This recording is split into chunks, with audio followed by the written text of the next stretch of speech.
සුබ දවසක් ප්ලාන්ටෝට් YouTube නාලිකාවත් එක්ක එකතු වෙලා ඉන්න යාළුවන්ට මම ඉන්නේ මගේ නයිමිරිස් වගාවේ. එතකොට මේකේ පැල 500ක වගාවක් මේකට දැන් දින 65ක් විතර තමයි වෙන්නේ.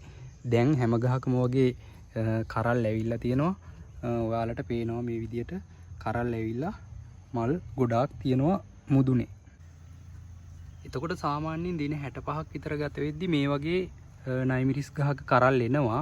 එතකොට අපිට තව දවස් 8කින් 9කින් වගේ අපිට හාවස්ට් කරගන්න පුළුවන්. එතකොට මම මේ වීඩියෝ එක විශේෂයෙන් කරේ YouTube නාලිකාවේ යාළුවෝ කමෙන්ට් කරනවා සාමාන්‍යයෙන් part time ජොබ් එකක් කරන අතරේ part time නයිමිරිස් ගස් 500ක් විතර හදාගෙන නඩත්තු කරගන්න පුළුවන්ද කියලා. එතකොට ඒක ගැන පැහැදිලි කිරීමක් කරන්න තමයි මම අද වීඩියෝ එක කරේ ඔයාලට. එතකොට සාමාන්‍යයෙන් මුලින්ම බෑග් ටික හදාගෙන පොටින් මික්ස්චර් එක හදාගෙන ඒ ටික කරලා මේ පොට් ටික තියාගෙන පැලේ ස්ටැබ්ලිෂ් කරනකන් තමයි වැඩ ටිකක් වැඩිපුර තියෙන්නේ. ඊට පස්සේ සාමාන්‍යයෙන් අපිට වගාවට දවසට පැයක් වගේ අවධානය දෙන්න පුළුවන් නම් ඇති.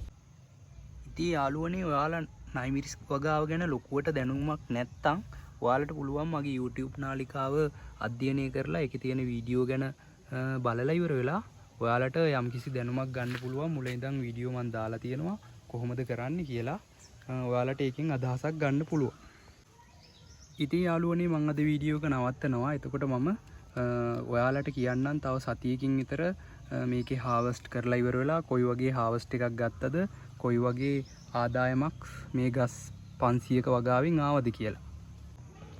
එහෙනම් සුබ දවසක් හැමෝටම. මම වීඩියෝ එක නවත්තනවා. ඔයාලා මේක ලයික් කරලා කමෙන්ට් කරලා සපෝට් එකක් දෙන්න. ඊට පස්සේ ඔයාලගේ අදහස් කමෙන්ට් කරන්න. එහෙනම් සුබ දවසක්.